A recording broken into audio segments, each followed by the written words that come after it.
send in the clowns. I said that's life.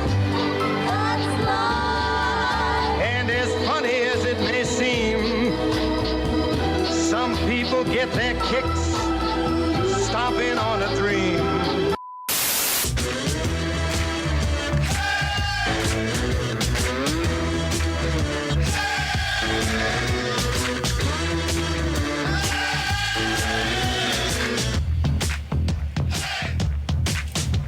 Welcome, everyone, to Marvelous or the Death of Cinema. On this episode, special guest Ty from TGOF joins us to talk about Joker, the movie that almost destroyed America. V. There's a V. Yeah, there's a V. There's a V. There's a V. After the F, there's a V. You forgot a fucking letter.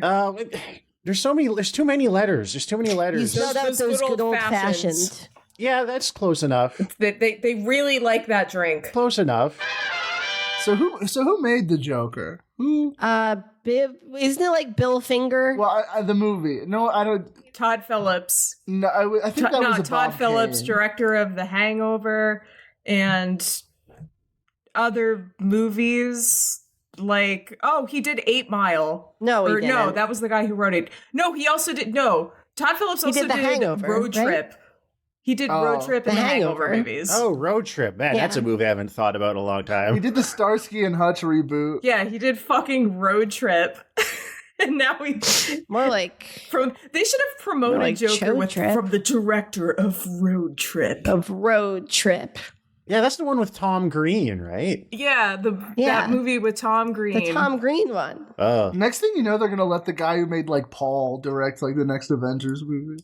That's where we're at. Tom Green should play Joker. Tom Green would be such a good Joker. I mean, that is he basically is the Joker in Freddy Got Fingered. So fuck it. Joker, where did you get that piano made out of meat?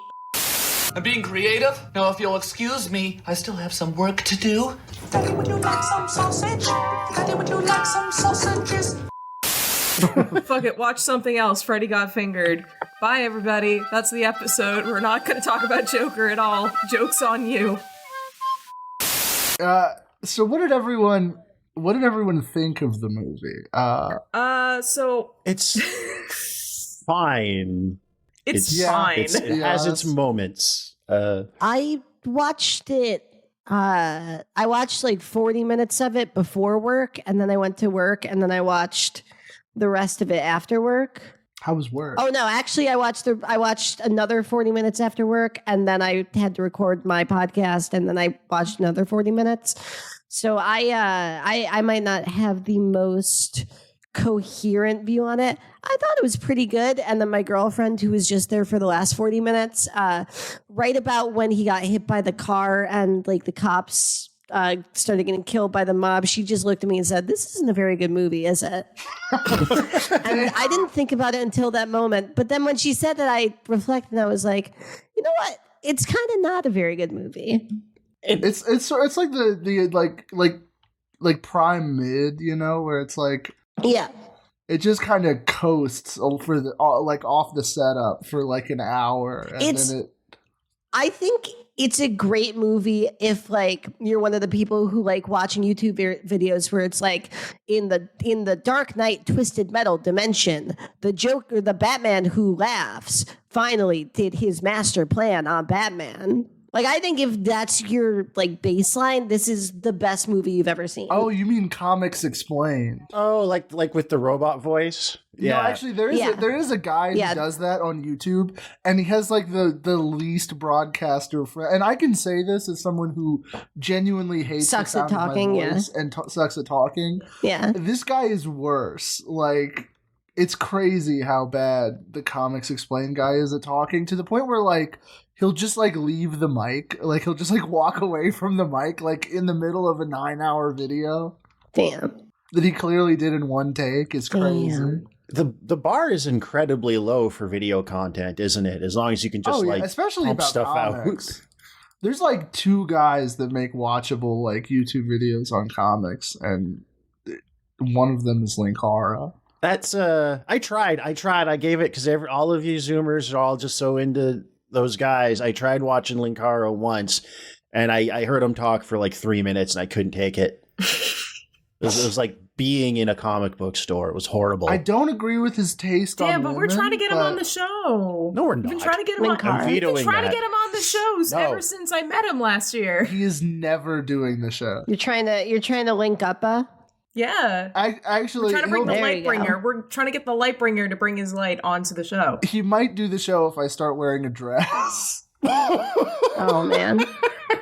You gotta do some Looney Tunes style schemes on Because him. he is a friend of Andy, as I think it's called. Just one shaved leg and a stocking sticking out of a bush. Okay, Joker. All right, shall I Yeah. attempt a concise Yeah. plot summary Yeah. and get things Do rolling it. here? Yeah. So Do it. there's a fucked up guy, and he lives in not New York City in kind of 1980. And the trash is piling up in the street, and everybody's just kind of mean to him for no reason. There's like 3 different times people just beat him up just because. Yeah, just because he looks weird and it's kind of like he just has gay body. Yeah, he has gay body, and he He has a giggles bird for no chest, reason yeah. because he has brain damage from being abused as a kid. He's just the saddest fucked up guy in the world. Oh, it's a spoiler. We're all spoilers. We believe in spoilers. Oh, okay. I think they make think the they're movie good? better. I don't think anyone listening to this has not seen this movie. This movie made a gajillion dollars. The concept of the Joker is not a mysterious and unfamiliar one to our audience, I don't think. Anyway, he goes on a journey of self-discovery where he gets fired from his job being a clown because he brings a gun to a dying children's ward. Hilarious scene, by the way. In many ways, it's the American story. And then he hallucinates that he has a girlfriend, and then he Who hasn't? finds out he might be Batman's brother, but he's probably not Batman's brother. And then he kills his mom, and then he kills Robert De Niro, who's kind of like a David Letterman sort of guy.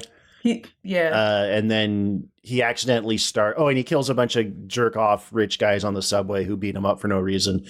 And then that kind of just starts like an Occupy movement full of people that are just rowdy yahoos who break stuff. And I believe the colloquial term is wilding out. They're wilding out.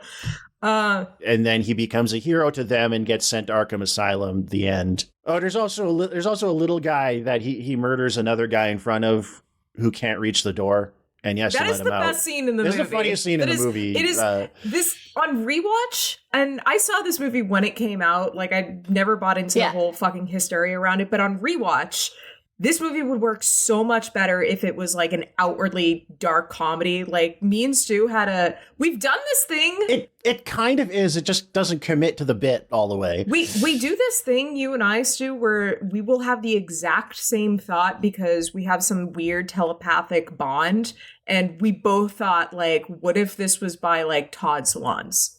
Like, how much better this would be. Yeah, there's other better Todds who could have made more of this movie. Todd in the Shadows. There we go. He's a music guy. He does music. The music in this is pretty good. Like, I like the score, but it also underscores how self-serious this movie is trying to take itself. It is. Like, if it committed... if you look on Wikipedia, you will see that the score was actually done by the Swedish Chef. What the fuck is Hildur? That's life. I always thought the lyrics were like, ain't that a kick in the teeth or whatever, but actually it's Jorg Springer the Robber Bird, Oh wait, this bitch is hot. Hold on. All right, Milkman, pull it back. Hildur, what it do, ma? No, pull it back. Oh, no. We got a mission. So I guess the other thing is the setup is that this incredibly sad guy is also a terrible stand-up comedian. Wait, hold on. You can jerk off after this. Wait, she did the music for a Tom of Finland biopic. Can we watch this? Wait, on the what? podcast? What? Yeah, Wait, can we excuse watch me, this? what? Hold up. This is actually important. There's this a Finnish language Tom of Finland like biopic where it's like, Do they love Tom of Finland over there? apparently they fuck with Tom of Finland. Is he like their guy? Well, he really was Finnish. It wasn't just a name. Yeah, but is this movie actually really? like, is this like Hurrell horny or is this like a sanitized biopic? Because I don't want to see a Tom of Finland biopic that doesn't involve like jack dudes dressed as cops fucking each other in the ass. Did Tom of Finland do that stuff in real life, or did he just draw it? I think he was like a closet case. Well, I don't care if he did it in real life. That's what I want to see in a movie about it. I don't think he actually had sex with a guy whose penis was 3 feet long. No. Yeah, I don't think there's too many of those guys. Well, I don't go to the cinema to see realism. Damn, the guy who made it, his first name is Dome. What about a Ralph Bakshi Tom of Finland movie? Well, I mean, they would not be white guys in leather gear. No. Yeah. They would have one very crucial difference. Yeah, they'd be a certain type of bird. They'd be let's say a friend of gay Andy. A friend of gay Andy. Sorry for taking us so off course. It's okay. Yeah. So where the fuck do we want to start with this? Well, Ty, can you tell us, because so much of this movie hinges on the idea of the main character, Arthur Fleck in this case, being just a terrible stand-up comedian that reads bad jokes out of his journal full of, like, decapitated naked women clipped out of porn magazines. Is that what being a stand-up comedian is really like? Like, is that what your little book of jokes looks like? For 6 months, yeah. That makes sense. Yeah, no, actually, if you saw me doing it in college, you would find there was a remarkable number of similarities between me and Dajoka, baby. There were a few decapitated naked women. Well, that's just comedy. They weren't naked. Oh, okay. Well, that's nice. You gotta keep it gives them tasteful. some dignity. No, I'm respectful to the women I decapitate. Yeah, I once. but Oh, sorry. no, I was literally in like a flush of shame. I was watching the movie and I was like, the problem with mental illness is that people expect you to act like you don't have it. They thought that was such a poignant line when they wrote that it. could have been a joke when I started. Yeah. I could have written that joke when I was 19. Yeah. Yeah, and the funny thing is, like, when they were writing this movie, that was like a line they pointed out as being like, "Oh, this hits. This is so important. Sick. We got to put this in the This movie," and it rocks. is the goofiest thing Well, ever. yeah, because it's for 16-year-olds who get all of their content off of fucking like recaps of Green Lantern comics. Yeah, obviously, like anything that says like mental illness sucks is gonna be like profound for them. Do you have a personal favorite Green Lantern comic? No. I remember I got one of the Parallax comics for my birthday when I was like 11 or something. Damn. Or no, it was like in the wake of Parallax. Isn't the Green Lantern like the least mentally ill character? No, actually, no. Green Lantern is mad mentally ill. I thought like his whole superpower relied on like having no mental illness. Actually, he's so mentally ill that he became a mass murderer. Yeah, no, he is like, yeah. He has done the Holocaust. He kind of like destroyed a whole city yeah. because he like has BPD. Oh, hell yeah. No, that's the good shit. Yeah.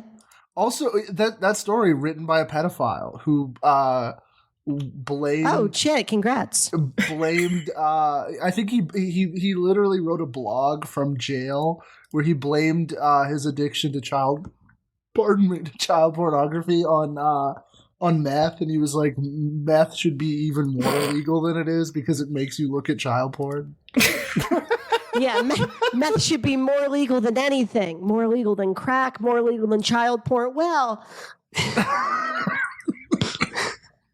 maybe let's pull back a bit.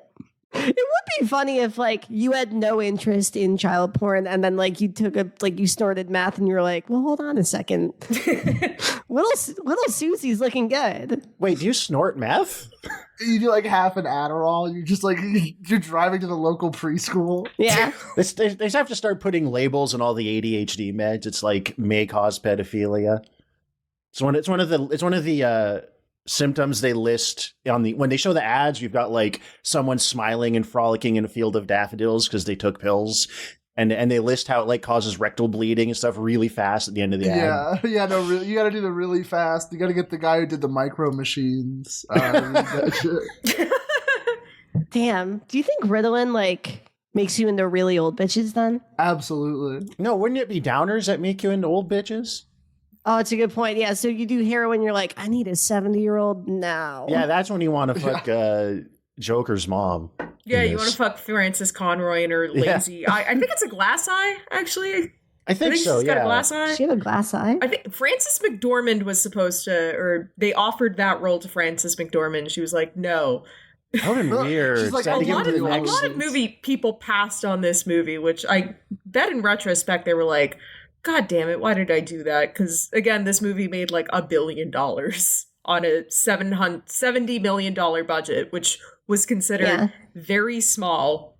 That's the cheapest movie anyone's ever made. Probably one of the cheapest movies we've actually talked about on the show. Yeah, on a main episode. I mean, not counting like RoboCop or something, but yeah, that's probably it. I think that's actually like, did they film this on a Super 8 or something? Definitely. Actually, there's some shots that do look like they were filmed on a really just cheap I think they like I know initially because the studio wasn't really behind this. There was like at the time, because this is after the success of Wonder Woman, but they were looking to sort of expand the horizons of like the DC films. We need a movie for we need a white movie for the boys. We hit it big on movies for like women, and now we need it big we need to hit it big on a movie for guys. We need one for the fellas that kill women. But there was a guy, Walter Hamada, replaced like the previous head of like DC film production at Warner Brothers after Justice League. The Whedon cut, like... Was Walter Hamada the guy...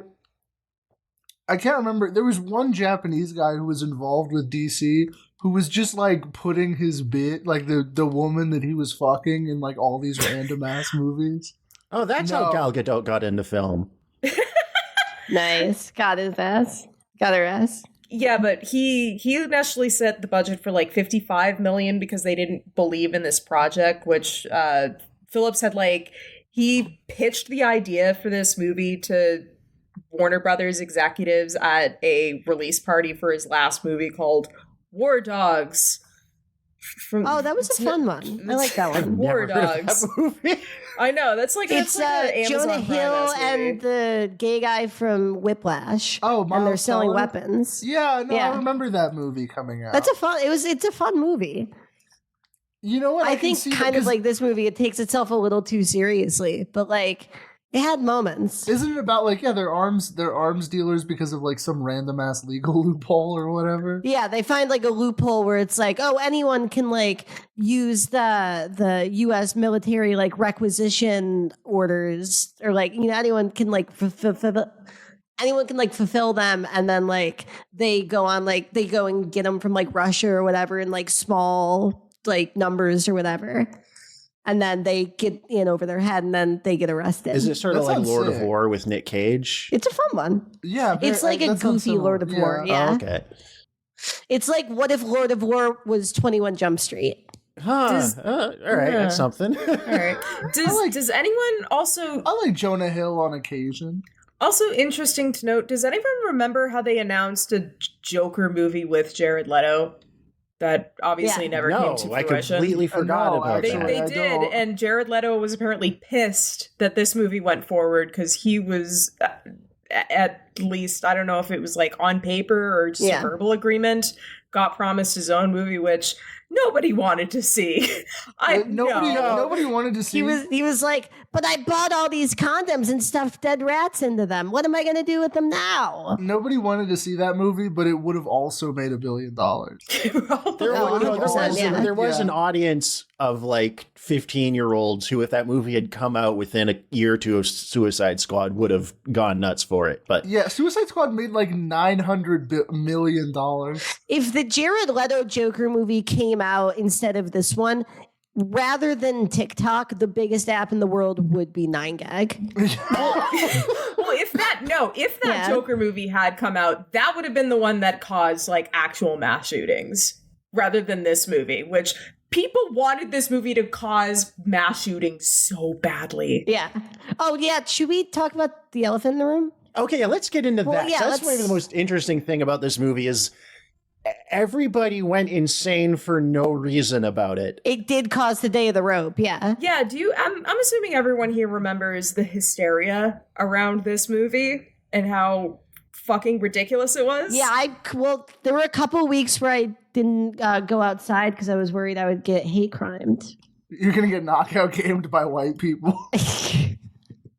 I thought that Todd from sixth period English would like lay my ass out with a big baseball bat with nails or stuck in it. That would be funny if like in the universe where the Jared Leto movie comes out instead, like people are scared of mass shootings, but because like white people are gonna start acting like they're gonna we gotta get cops in here to make sure that nobody's sagging their pants. Oh yeah, the whole like SoundCloud rap aesthetic would have become the new the new face of villainy. That's kind of what happened after. I like the idea that like it is like a Judge Dredd ass reality, but it's like, yeah, in Zone 7 we have a guy wearing a baseball cap over a do-rag.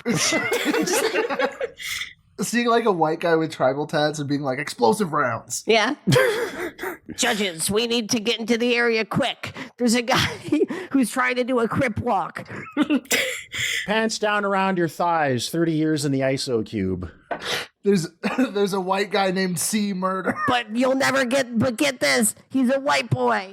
Do they still do that? Are people the ISO cube? No, I don't think they're doing that anymore. Are people still wearing their pants around their damn ankles? Yes, yeah, they are. I don't think that they ever got actually those in real life. I think you're thinking of the movie Dread from 2012. Yeah, I think I've been to a couple jails. I don't think the ISO cube was in any of them. Was that just in the movie? I haven't read a Judge No, the Dredd ISO comic cubes are from the comics. They just like part of the reason why everyone's insane is because they stick you in solitary for 3 months if you like jaywalk. Hey, can I say something? Yeah. I think solitary would be really relaxing. I would chill. I would. I hate talking to people. Yeah. I know having gotten COVID like 2 months ago and having to self-isolate for that time, I would not last in solitary confinement. I'm killing myself on day 8. Let me say this. If I get a PS5, I could be in solitary confinement for 6 years. But you would have no games. Yeah, no, COVID was the best years of my life. It was like everybody was staying away from me. Nobody was trying to talk to me. There was glass between me and all the cashiers. It was fantastic. I was like thrilled. I think we should bring it back. I like that in your hypothetical, Nicole, you could survive like regular jail. You're like, yeah, I would be killing people, fucking selling pills, No, I'm killing myself on day 8. I'm not lasting more than a week. But that's solitary. You could survive Gen Pop, is what you're saying. No, listen. Think? Nicole's a beautiful woman. They would be passing her around like a lollipop. I'd be the prison bitch. Yeah. She would be like the town popsicle in there. She would not survive. Jesus. Oh, holy crap. We got him. Second. We got him. Jesus Christ. Yeah, anyways, so the moral panic over this movie, I'm trying to have an oral panic, can really be attributed to a couple things. One, the fact that everyone was just psychotic after the 2016 election. 2, the scares around sort of like incels and incel violence and the aggrieved white male. And 3, the fact that there was that mass shooting that happened at that screening of The Dark Knight, the perpetrator of which wasn't trying to be the Joker that has been long dispelled as pure myth. Well, you know what's crazy? He's colorblind. He's the colorblind Joker. It's fine. Yeah, no, he just looked like your average like meth user. Like he's not the Joker. He's just clearly on drugs. That makes you like dye your hair like Kool-Aid. Damn, imagine the Joker on meth. Tell me if you think this checks out. I remember when all of that was happening, I had like a kind like I have no evidence for this, but I kind of wondered if it wasn't Disney as a competitor trying to sabotage the movie by creating a panic. Oh, you think they sent him in there with the gun? No, not the shooting, but feeding these stories into the media about like Stu, this is the most Indian thing you've ever said. This is the most. this is the like. Oh yeah, no, like fucking. They were mad about the Snyder movie, so they were gonna get James Woods. There's two things on this podcast we believe that are beyond dispute. It's that Disney tried to sabotage the Snyderverse, and India is a lion too. Yeah, world superpower. A big, beautiful lion with a rich golden mane. Like from the tweet. Anyway, no, I don't think Disney was like going up to reporters and being like, say that the Joker's going to shoot someone. Psst. Yeah, no. I think I didn't know where else it could come from. Because it seemed like such an insane thing to leap to. It was totally something stoked up by like dumb people in the media. And to no surprise to anyone, the U.S. military also got involved. Yeah, they were hunting down and trying to kill the Joker. Wasn't it literally the production? Like they were, wasn't it literally the producers who were like, "Oh, this movie's dangerous"? Or it's so bad. This movie into it is courting a bit of I don't think they wanted people to think it would be a shooting at the screenings, but like this whole movie's built, like you see, like we talked earlier, the various on the nose lines about mental illness. There's a lot of trailer lines and quotable lines that are obviously meant to hit these buttons. Like this is the thing in a bit of a different tone, but this is what all the more recent-ish Disney stuff also does, which is you try to make it seem like you're saying something socially salient and like kind of gently push those buttons without going too far, without having any substance to back it up. So you can still kind of be, you can get buzz and get people talking about your movie and reading stuff into it while still kind of trying to be most things to most people, if not. And it turns out it worked as part of an awards campaign, because where were you guys when you found out this movie won top prize at the Venice Film Festival? Because I remember where I was.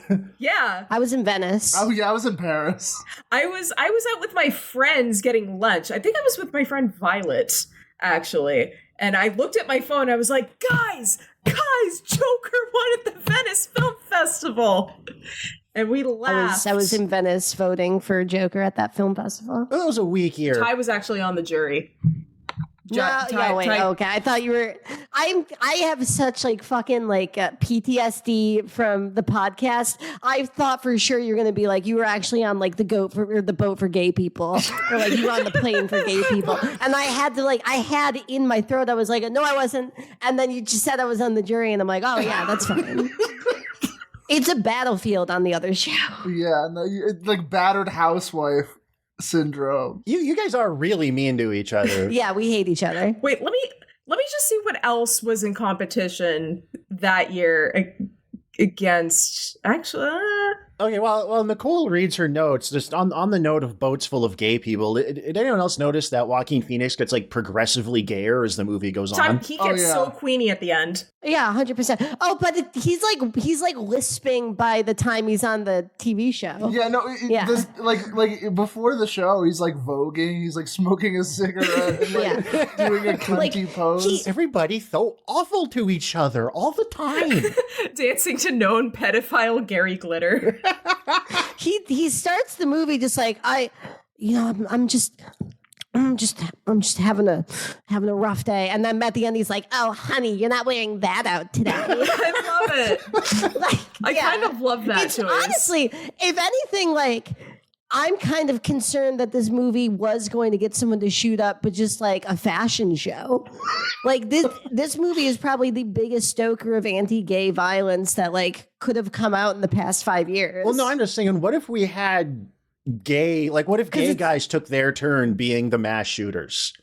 Yeah, yeah, that'd be nice. That's kind of what Columbine was, wasn't it? Yeah, I never really thought about it that way. Were those guys fucking each other? Was I mean, you have to imagine that, the big one was like kind of pounding out the little one, right? Yeah. I think they were just Nazis. Well, it's always the big one pounds the little one, I think. No, not always. Sometimes the little one climbs on the big guy like a koala.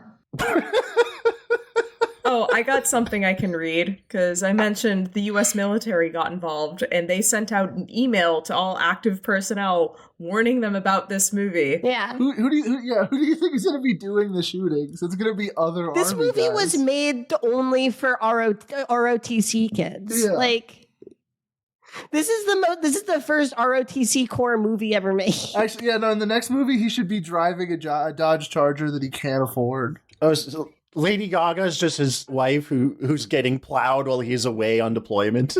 I was gonna say Lady Gaga in the sequel is just like his professor for his English degree at a community college. Yeah.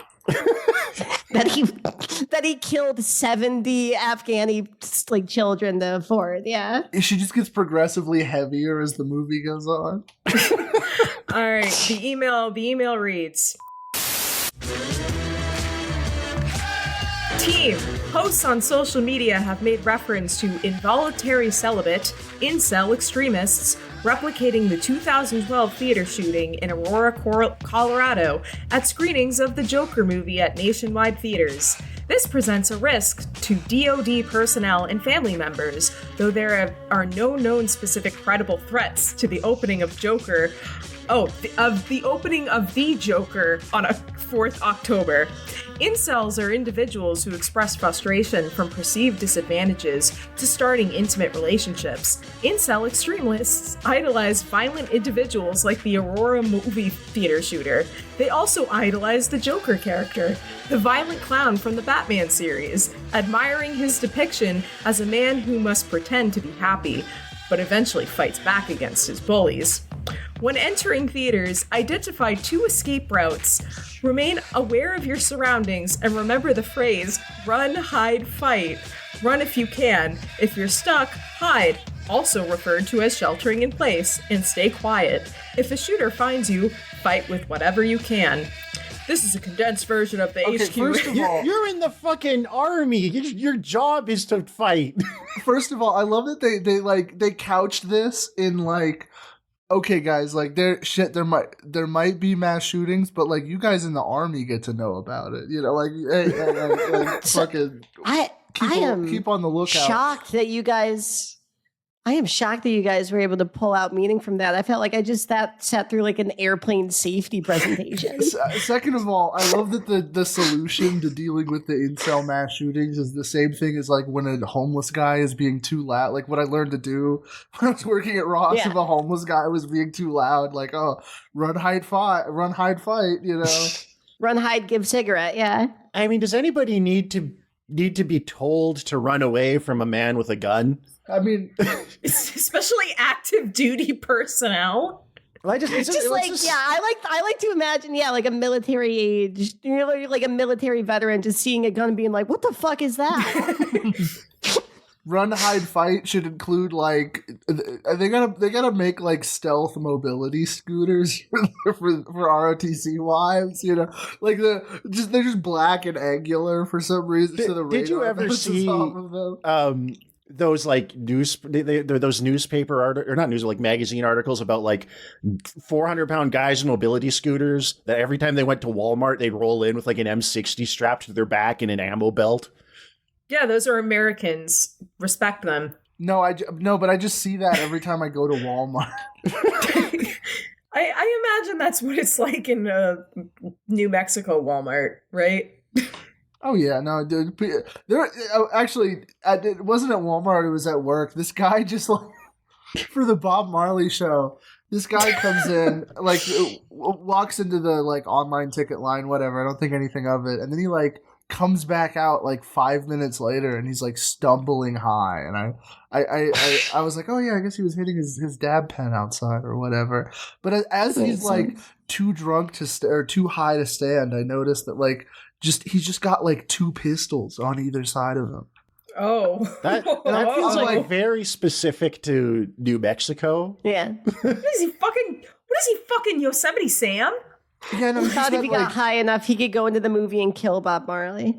I love the idea of someone being like, "Oh, I'm gonna go see a Bob Marley biopic. I need to bring a gun with me. Need to bring 2 guns. I need protection. I need protection in case someone like smells like fucking potpourri. In case a bald head tries to jump me. Yeah. That shit was so funny. He's a rude boy. Trey's starting some shit. That movie was so funny because, like, I realized, like, how racist the average person was, where they were like, we need subtitles for the Jamaican people. Like, we can't understand, like Jamaican accent. They're not even speaking, like, fucking, like, they're speaking regular English with a Jamaican accent, and, like, people were complaining that they couldn't understand. And then, and then you get the subtitles, and you're like, I don't like gay people that much, but that seems a bit extreme. Because they're Jamaican. In the 80s, they redubbed the original Mad Max with American actors because they thought people couldn't understand the Australian so fucking accent. stupid. See, that makes sense. That one actually tracks. Just some guy storming out of the theater. What the fuck is a servo? That I get. Yeah, but like, if I heard a sentence where half the words ended with O, I would be like, what is going on here? Yeah, I just don't want to live in the world where Australians survive the nuclear apocalypse. Yeah, if anything, like, we got to hit them first before they become a problem. They'll wipe themselves out. It's a death continent.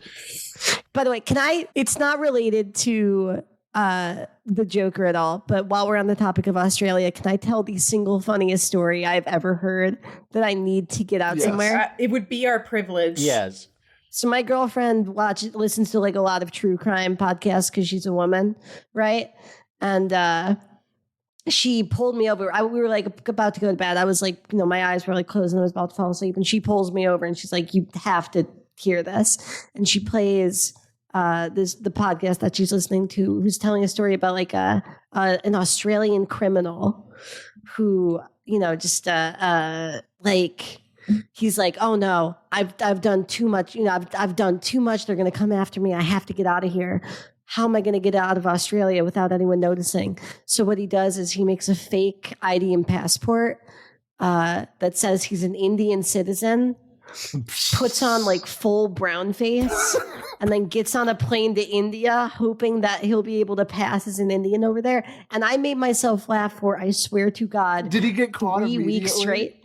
Immediately, like touchdown. Wow.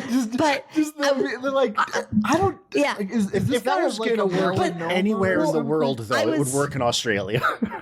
No, he's going to India. Oh, he got okay. He's an Australian guy in brownface pretending to be an Indian guy in India. Oh, he got caught in India. Okay. And I was making myself. I was dying laughing, imagining like how he tried to convince Indian people that he was one of them. Like, oh, fucking, I got one of those red dots too, don't I? See, I thought he would have gotten out of the disguise once he got to India. Fucking love them. Vegetables, my favorite thing to eat. Cow can't stand it. Just doing his Apu from The Simpsons impression everywhere he goes. Yeah. My last life I was a bug. I didn't have a lot of fun with that one, but I guess it was a good bug because now I'm here. Because if you're stupid enough to like get on the plane, like you're what, like 75 IQ, you're like Forrest Gump level. Average but Australian. Then the idea of like you are the smartest Australian in the country. But just the idea of what a guy like with that brain would try to do to convince people that he's an Indian guy. It was the most fun I've had literally since like I learned what video games were. Just like they bring out a cow and he starts like shaking his head. No, he starts shaking his head and then everyone's like, no, stop it. And he's like, and he starts nodding. Yeah. I love the elephant guy with all the arms. I think he's great. To steer us back on topic, I unfortunately subjected myself to reading a couple of contemporary op-eds because there was a whole like cottage industry that popped up around this movie over specifically op-ed pieces about why it's dangerous to see the Joker or why going to see the Joker is supporting Donald Trump, blah, blah, blah, blah, blah. They should have made that about the Suicide Squad movie, and it's like, well, I don't think that, they talk, and I don't want people talking in the movies, I don't want them, like, what's another stereotype about black people? Why am I blanking on these? Like, you work in a movie theater, so you know that, like, cleaning up all the really sucks. Yeah, you have to deal with that Love Lies bleeding guy jerking off all the time, I'm assuming. No, actually, if I would quit on the spot if someone if I had to clean up a Saw that. campsite. Yeah, no, Just I a would. guy passed out with the head of his cock out with like a fireball, empty elf bar. And it's so small too. It's so It's small. the littlest one. During a screening of Oppenheimer, my coworker caught like 2 teenagers fucking in the disabled restroom. That's the one with the most space. Yeah, no, I mean, You know what? At least they weren't doing it in the theater. Were they just like really big fans of Fission, or? From what I understand, they just like needed a place to go fuck, and they didn't even watch the movie. Isn't that what cars are for? Oh man! But I heard it won the Oscar. I know, they're missing out. What the hell? Yeah, but I did find one article just. Yeah, you know who's not fucking at the theater? Incels. Yeah. I picked this article just purely on the title alone, and it's Why I Won't Be Seeing the New Joker Movie by Michelle Ruiz from Actually, Vogue. I have a confession to make. Stu, you just reminded me. What? Before I read this paragraph, that's very funny. Did you just fool around with the reminded me. Joker movie? I did actually have sex to the Joker movie. No. Are you fucking with me? Okay, so that's how we know you're not a threat. Wait, yes. in the theater? Not in the theater. It was. When? Oh, It then was- that's fine. It was a. It was like a rental at a friend's house. No one can see this right now listening, but I'm grinning ear to ear that you've just revealed this. I that's did. fine. I did, and then I actually, you know what I really feel bad about is I ended up I got a little bit of nut on the friend's couch. Well, I mean, look, Oh my god. Oh, that's rough. During Joker. all couches have a little bit of nut on them. What part did you bust at? Yeah, what? If I remember Yeah, couches are nut correctly- magnet also. Yeah, no, I Was felt it bad was 'cause it when was a he's very nice bathing his mom? No, it was actually I think it was at the talk show. It was the most erotic part of the movie. Oh, because he was doing the gay little voice. It'd be so funny if you timed your nut with him killing Murray. Also, you know what? On rewatch, I never noticed this in the theater. You know what you get exactly what you fucking do. All CG blood. All CG like plug-in blood. Yeah, it Yeah, sucked. yeah. Boo. It was bad to look at. Boo. Joker is like one of 3 movies that I've had sex to. It's like the Joker, I think Tron Legacy, and then Star Wars Episode 2. Me and Oh my god. Like, you would. Well, that Sarlacc pit could get anybody worked up. Oh, no, that's Return of the Jedi. Watching TV is a great way to get into someone's pants. It's crazy. it's fun to have a distraction from the act of coitus, where you could just be like, "Oh, damn, my name is Earl," and then take a little 5-second mental break. Grace Under Fire. I will probably conceive a child while watching an episode of House. Okay. So to preface this paragraph I'm about to read, this Michelle Ruiz starts this article just talking about how she was looking through Lucy Phillips' Instagram, posting about how she wasn't gonna see Joker because it was a rallying point for upset, sad, angry white men in Hollywood. I'm sorry, Bussy Okay. Phillips was this guy's name? Busey Phillips. Gary Phillips. Busey? Bussy Phillips. She's some actress. She was in Bully, I think. The Larry Wait, Fine is- Show. But I mean- anyways, Damn, you not the point. You Not know, the point. you know that Bryan Singer reads her name off a call sheet and then gets a look at her and just starts punching the wall. Okay, but so this is the final paragraph of this article because it was just mostly a lot of hand-wringing over what the movie is about and whatever. But not that this person didn't even bother to see it, so it was just writing about what she thought this movie was going to be about. So, quote, "Like Busey Phillips, I was already not planning to see Joker. It's doing very well without me anyway, with its bumper box office haul and international prizes. But this decision was cemented on Monday with reports that convicted pedophile Gary Glitter could potentially earn royalties from the film, since his 1972 hit Rock and Roll Part 2 plays in one scene while the Joker dances outside his Gotham City apartment. White male A entitlement, pedophile media would bans." never make money off of a movie. They've never. This is the first movie for a Let me finish. pedophile. White male to make money entitlement, off of. media bans, eye rolling at woke culture, and more cash for sexual predators about settles it for me. Downton Abbey movie, anyone? Oh yeah, fuck you. Famously, there's no pedophiles in a British production. It's not like they don't play that song at like every sporting event. No, they still do. They never stop. They played that song in the Downton Abbey movie. Yeah. Yeah. Would it also surprise anyone? I know I say that a lot, but she's currently writing a lot about what's going on with the royal family, almost exclusively, it seems, for Vogue. That seems to be her beat. Okay, what is the deal with that? Is Kate Middleton dead? Or what? No, she just she came over. She you know, got a Joker bad came plastic. on, and you know, one thing led to She got a another. BBL. She's recovering for a BBL. That would be sick if she just came back with a dump truck ass. It is like. It is funny to be like an English woman and think I need to have a giant Armenian ass. Yeah, I don't know. I don't care about the royals, but it's very funny that this article just ends being like this movie is dangerous. It's all about feeding white men and their pure entitlement. I'm gonna go see the Downton Abbey movie instead. Here's the thing with this: does anybody actually believe in this shit? Or is everybody just going through the motions with the culture war to get their clicks? They were like egging on this movie to cause some sort of mass violence. It was just hysteria. Oh yeah, for like clicks. Yeah, I feel like people got genuinely worried about it. Yeah. No, Yeah. people were like up in arms over this movie, and when you watch it, it's nothing. Women who read YA that are 40 years old were edging, thinking about entitled white men shooting each other in the theater. It would be funny. What movies have gotten shot up? Okay, so there's like The Dark Knight. Is there like a list of like movies? Trainwreck, the movie Trainwreck. Oh remember? yeah, no, that was. Well, they thought they were going to hit the real Amy Schumer. You think it should be hard to miss? I guess some guy in Albuquerque like shot another guy over, like someone sitting in their seat. That tracks. New Mexico.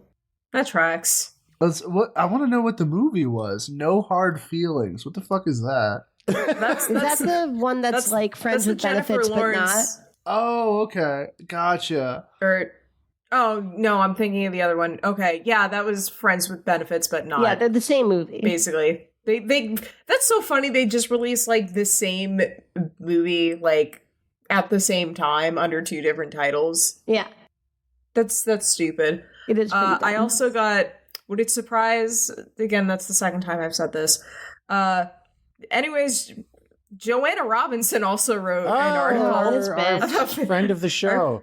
Friend of the show, Joanna Robinson for Vanity Fair. If you guys want to hear a paragraph from her, or she's like our Ross Douthat, basically. We can always rely on Joanna. That's incredibly unfair to Ross Douthat.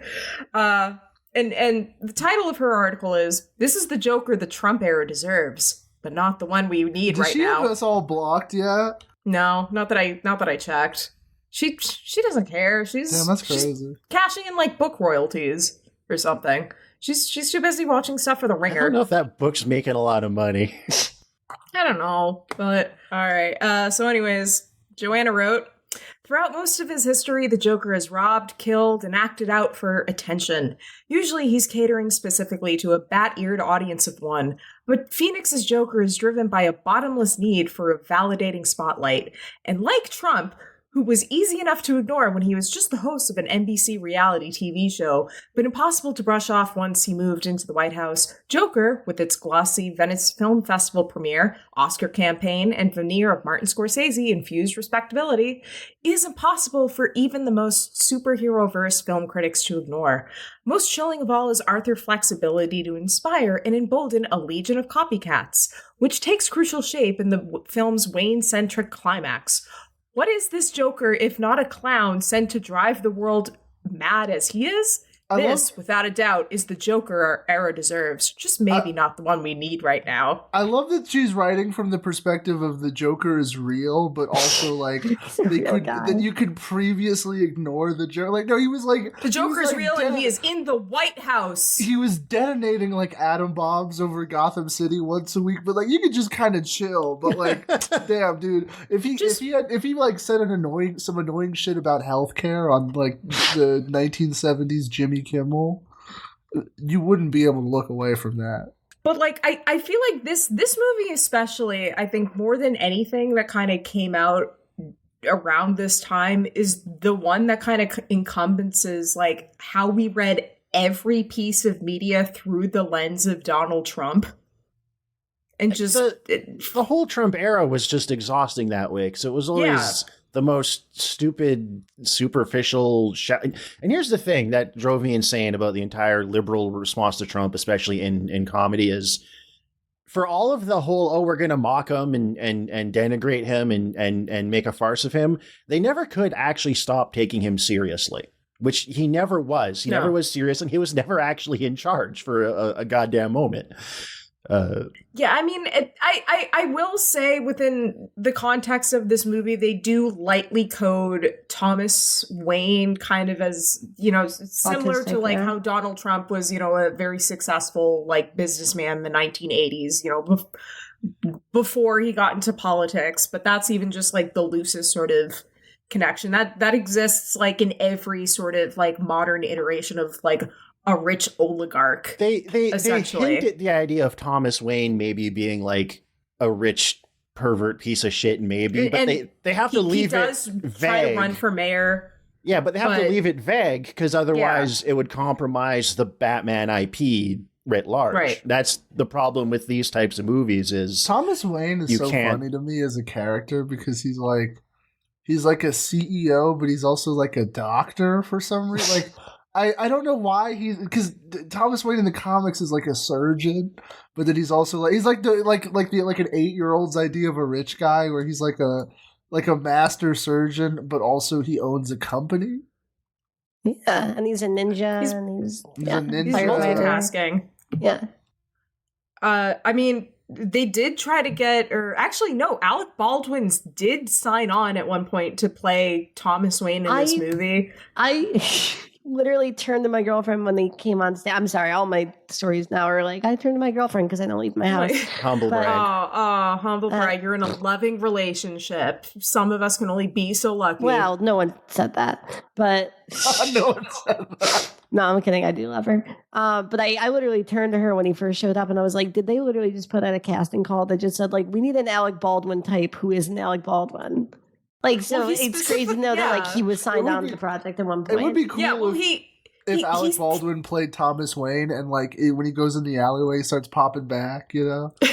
Well, he specifically dropped out of the role because he saw the character as being, like, a thinly veiled Trump surrogate.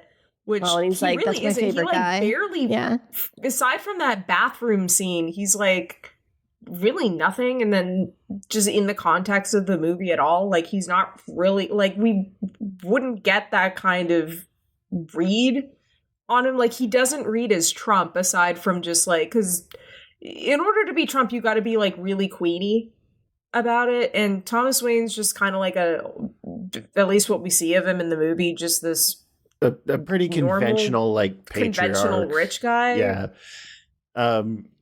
Although, like, Alec Baldwin, like, you know, I gotta respect him. Not the kind of guy that would take a role like Donald Trump and run it into the ground. You know? Okay. All right. Yeah, it's restrained. I respect Alec Baldwin for being in the Thomas the Tank Engine movie. Oh, that's right. He was in that. I saw that in theaters, I think. I think Peter Fonda, one of the Fondas, or like Lance Henriksen, so one of those white guys that looks like they have AIDS was in that. The Thomas the Tank Engine movie. I think it was like Harry Fonda or something. How have you seen that? You're too young. Peter Fonda. It came out in 2000. What do you mean I was too young? You were 1 year old. Yeah, I had like they had video rental stores. Like, okay, you go bullshit. You've never been in a Blockbuster. You don't remember anything before iPads. Fuck you. You're 12 years old. I do because there was a Hollywood Video near my house, and I remember my parents would do movie nights at the Hollywood Video, and I was like, oh shit, this is sick. And also my coworker is a one of those like movie like video store guys, TM, you know, guys who like make working at a Blockbuster 30 years ago their whole personality. Oh, like if Quentin Tarantino never got to make a movie. Yeah, actually, yes. No, yeah, if Quentin Tarantino was still that level of like coked up and kind of annoying, but you know what? Good thing you brought up Tarantino, because that provides the perfect segue into the other thing I wanted to touch upon, because I rewatched Taxi Driver last night. Which you did not make. Which this movie is just blatantly, completely taking notes. And King of Comedy to a good extent. King of Comedy, Taxi which I Driver also watched in preparation for this. But yeah, this movie, like King of Comedy, And Taxi Driver. It has some similarities to Taxi Driver. There's some.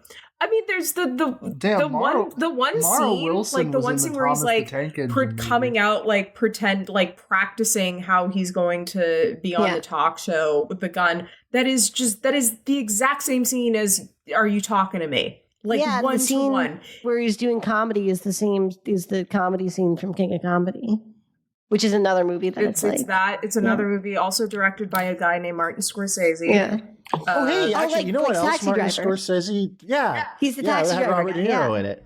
You know what? Now that I think about it, there's a lot of similarities between this movie and Taxi Driver. And King of Comedy. I forgot about that one. Yeah. But just, I don't know. I'm just, like, we've seen this a lot on this show. Just movies that are, like, trying to elevate their material or lend it some sort of prestige, as if, we're not a silly comic book movie, by just like taking from Winter Soldier, casting Robert Redford and having these very vague half-assed allusions to 3 Days of the Condor. Parallax View or 3 Days of the Condor. We've seen this numerous times before, and this is probably one of the most blatant that we've covered, because it literally hits, like, it's like you put the King of Comedy and Taxi Driver in a blender with the Joker. DC Comics with the Joker, and that's the movie. That's basically it. Which it's really not the Joker though. Like it's it isn't really at all. No, it's just a clown. Like he's. Its name could be Bubbles, and it'd be the same story. Cole, can you talk a little bit about the comics?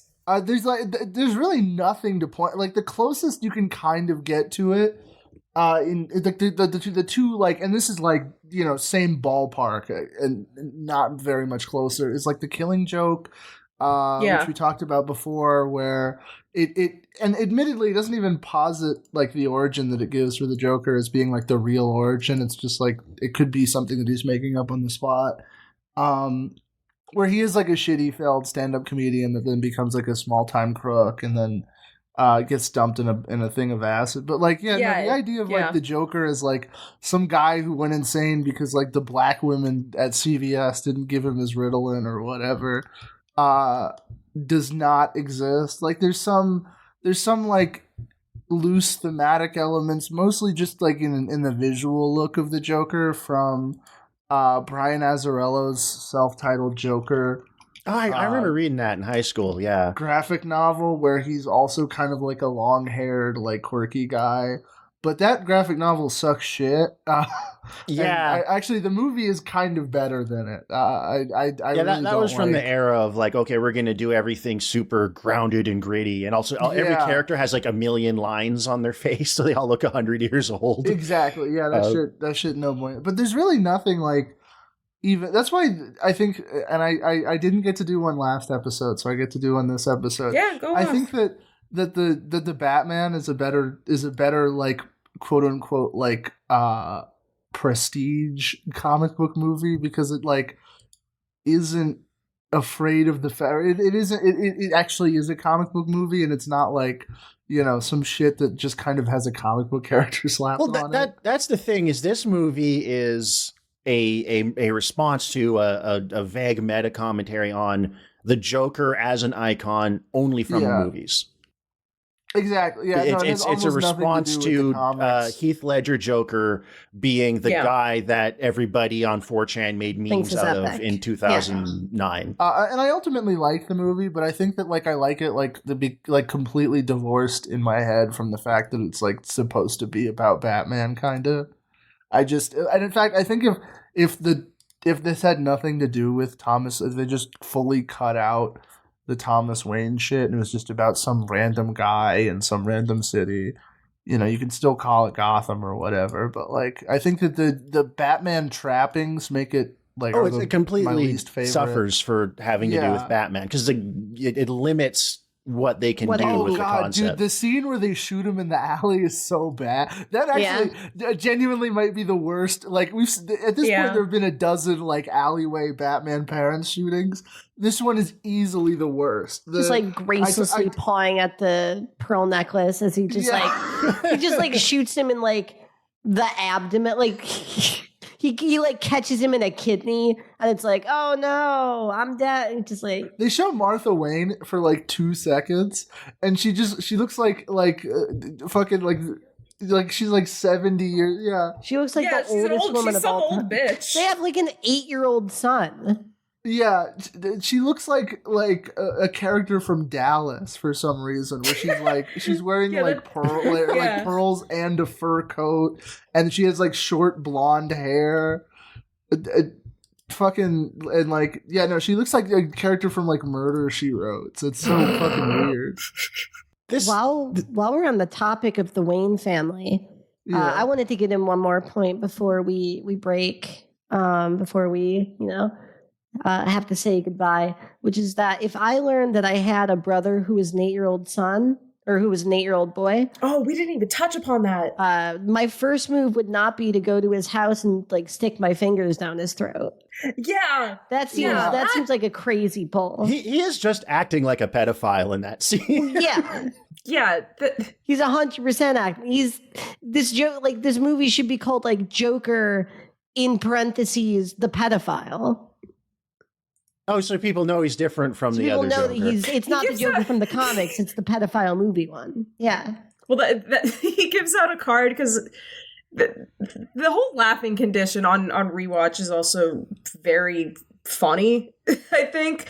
Just like one of those things that's just like, I'm watching and I'm like, this is hilarious. It's hilarious that this is in a movie that everyone was like, tripping over themselves to either condemn as being dangerous or trip over themselves to give awards. Oh yeah, and there are scenes of this guy like laughing uncontrollably and giving people a card that says, "I have a medical condition." Famously, and I think we can all agree, these rich bastards love Parasite and fear the Joker. One of the funniest fucking... They make too much damn money. The Joker's the only guy who can stop them. How do you, like, for context, that was a tweet by the Struggle Session guy. These rich bastards... It was, like, in response to, like, Parasite, like, winning awards at the Oscars. And he's like, yeah, no, the reason, like, literally doing, like, Hotep, like, I'm ready for that conversation, but about, like, the fucking, this shitty the mediocre Batman movie. Yeah, I mean, this movie just made everyone fucking insane, and just revisiting it, like, I just finished watching it 2 hours ago, and I found myself just, like, not laughing. Like, occasionally there are some funny scenes, like the whole bit with the midget not being able to unlock the door after. He murders a guy in front of him and then has to let him out of his apartment. which really makes me want this movie to, like, the better version of this movie is just like a dark comedy, like a Todd Solondz, like, not trying to take itself like deathly serious, where we get these scenes of just this emaciated man doing like the gayest dance you've ever seen with like a baroque score playing underneath. Baroque, whatever. Baroque. It's 11. It's 11 o'clock at night. I found another Leslie Lee 3 tweet about Joker. He said, "It brings me no pleasure to report that Parasite is Warren and Joker is Bernie." Speak on it. Tell it. Because it's the dirt bag. On my Twitter. It's the hot couch Chapo dudes rock freaking movie.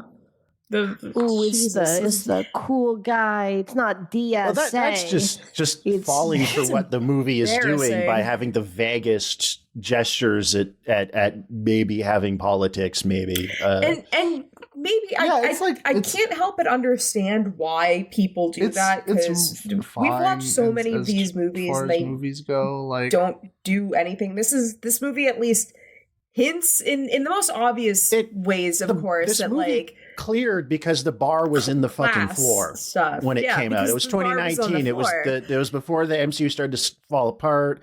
And I will say, like, if nothing else, the fact this movie made $1 billion maybe got WB and some other studios that aren't Marvel to like give directors a little more leash on other things, like Dune or the Batman or something. You know, like it might have gained us like an inch and a half.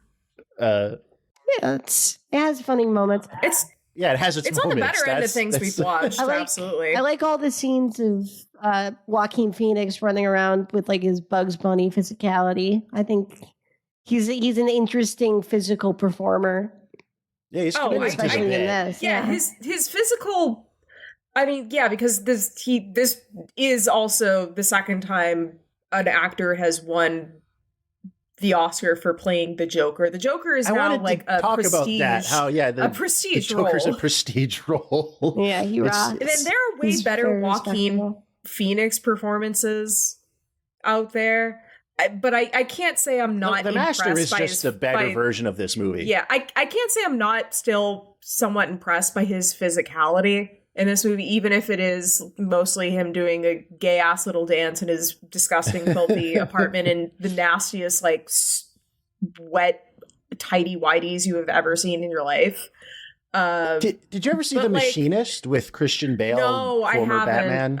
I haven't. There's a lot of the same shit where he like starved himself till his body was all fucked up, and have like shots where he's like showing off how fucked up his body is and doing weird poses. Yeah, he lost like 50-something pounds for the role. Like the guy was clearly committed, and they love giving people Oscars for doing like terrible body dysmorphia. Oh, actors love fucking up their bodies for roles. It's crazy, whether it's getting insanely ripped or getting really fat or getting really skinny. They just love giving themselves eating disorders and like chronic lifelong medical conditions so that they could be like, well, you know, I'm committed to the art. Damn, you heard it here. You heard it here first. Stu said, "Fuck down the rabbit hole." Yeah. How much like insane method stuff do you think is just like nothing but just feeling insecure about your job not being enough of a real job or something like that? Probably 1 million.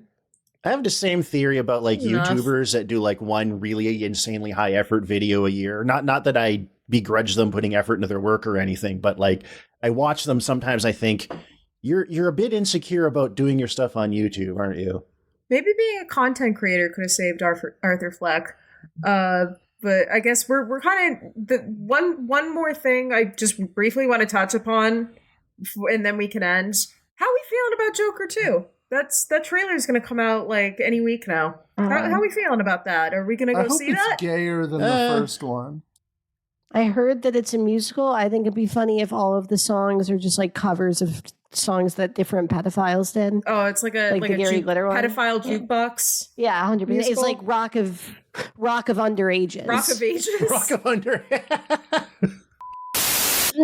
I think if you're trawling through like OnlyFans links on Twitter, I feel like if you run into your daughter, that's an issue. If you get partway through, that's like oh no, it's my daughter, you know, like yeah. There's no way you get like 70% of the way through without realizing that. Yeah. Well, it's not like everybody knows what their daughter's ass looks like. Yeah, but okay, that's a good point. I'm sorry.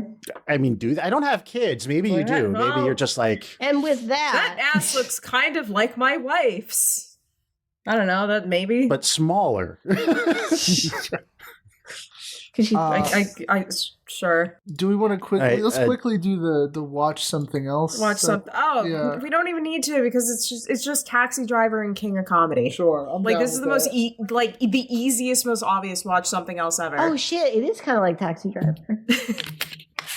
So, a little movie you may not have heard about. I'm going to say Driver. Falling Down. I still what? gotta watch Falling Down. Duets while you're at it. That's a good movie with Paul Giamatti. It's not related to Joker at all. It's just a good movie. Duet. Just a good movie. Yeah, I do those sometimes. I don't have any good ones. Yeah, no, Falling Down is, as far as movies about white male rage or whatever goes, that's pretty peak. Easily Joel Schumacher's best movie, and I say that as someone that actually likes Lost Boys a lot. That movie is Falling Down. Joker is clowning around. Woo! Ah, woo, woo, woo, woo. Thank you. Joker is failing up. Mine was better. Yeah. Oh, am I able to plug? I had to try. Before we go. Plug. Obviously, go listen to those good old fashioned values if you don't already. We have had, I think, everybody but Stu on the show. We're trying to get Stu at some point. Also, if you're in the Philadelphia area, every Monday I run an open mic comedy show at JJ Mallon's on Girard Street. It's the worst comedy mic in the city. I would love to see you there. Go listen to some actual funny stand-up comedy. And also Ty will be there. I have a question. Yeah, it'll be great. What's up? What's it like being a woman in Philly? Like, do you struggle a lot? Do you? Well, I guess you're a lesbian, so it doesn't matter. Yeah, the only woman in Philadelphia. It's a city full of men. So I get chained in the basement maybe like twice a week, but I always break out. Nice. Sorry, I'm so sleepy right now. No, you're good. You're good.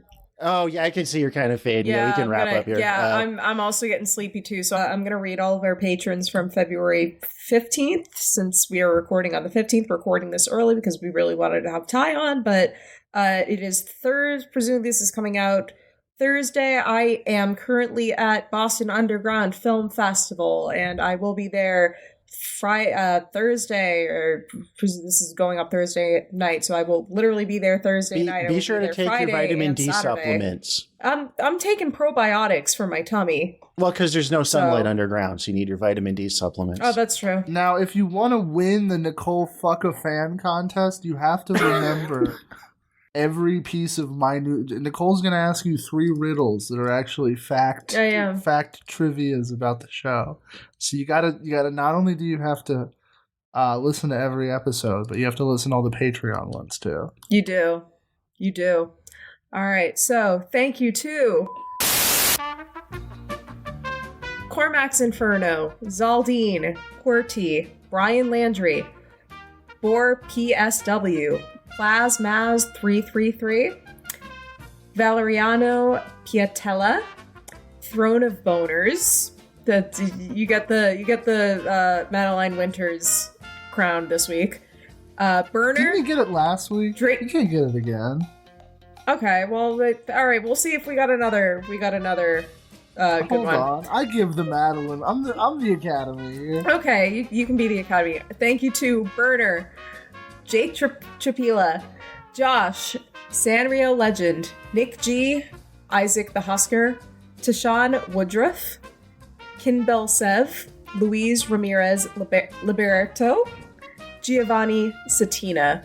All right, so no, it's going back to Throne of Boners is the second week champion for best. As founder of the podcast and most senior member in every sense of the word, I would like to reward the best usernames award to Discourse Stew.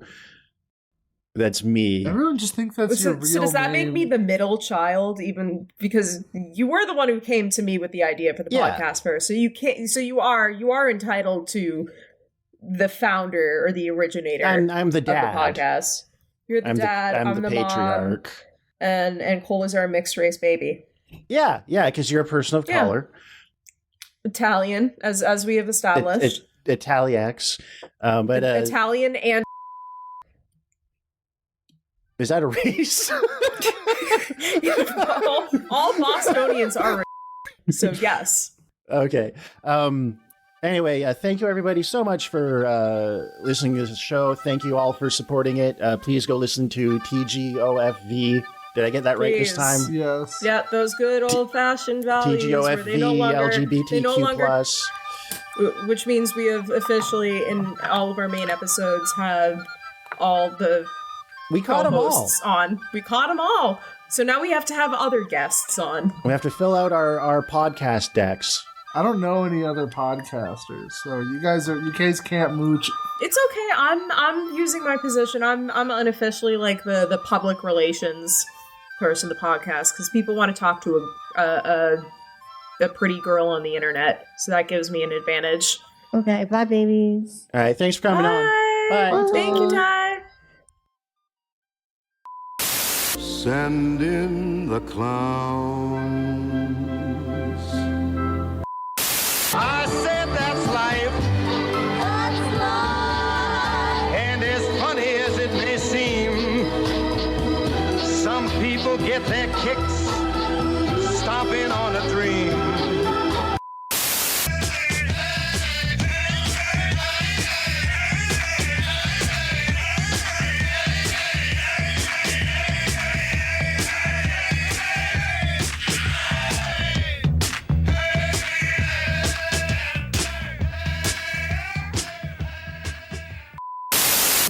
Shout out to Jim. Hi, Jim. Shout out to Jim. Hi, Jim.